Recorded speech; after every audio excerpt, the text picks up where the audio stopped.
Ikaze mu makuru avugwa mu Rwanda. Amakuru yihutirwa atugezeho nuko RIB imaze guta muri yombi umuyobozi ushinzwe imiyoborere mu ntara y'Amajyepfo.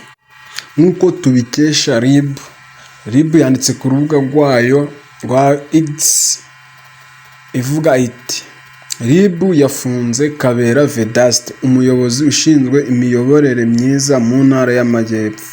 Akurikiranweho guha ruswa umugenzacyaha wakurikiranaga dosiye ye aregwamo n'umugore we ku byaha byo kumuhoza ku nkeke no kumuhohotera.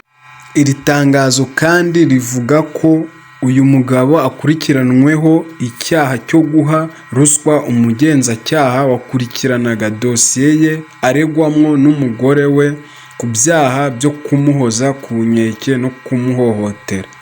Amakuru twamenye avuga ko Kabera Vedaste yahamagajwe n'umugenzacyaha ukorera kuri sitasiyo ya RIB i Nyamabuye ejo mu gitondo cyo kuri iki cyumweru tariki ya 21 Mutarama 2024.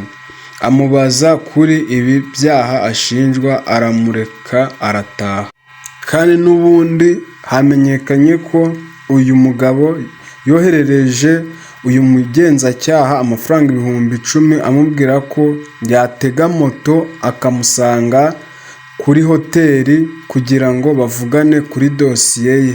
Amafaranga yamwohereje akoresheje uburyo bwa telefone ngendanwa.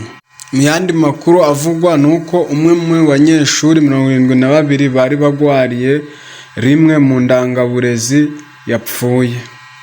Uyu ni uwitwa Iradukunda Aime Christienne, wigaga mu mwaka wa 2 muri groupe scolaire indangaburezi, yitabye Imana. Ubuyobozi bw'iki kigo bumaze kubona ko uyu munyeshuri yarembye cyane bwamwohereje iwabo kugwarira mu rugo, ariko ahageze ahita yitaba Imana. Umubyeyi wa Iradukunda n'agahinda kenshi yabwiye ikinyamakuru dukesha iyi nkuru ko nta byinshi byo kuvuga, kw'icyo kuvuga azakivuga nyuma yo gushingura. Gusa hari urujijo ko bavuga ko uyu munyeshuri witabye Imana atigeze ajyanwa kwa muganga kuvurwa, ko bamwohereje iwabo yazahaye cyane.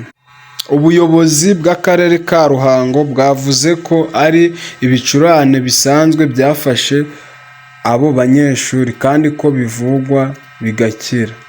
Iradukunda Aime Christiane wakomokaga mu mudugudu wa Rwego, akagari ka Kimihurura, umurenge wa Kimihurura, mu karere ka Gasabo, akaba ari we witabye Imana.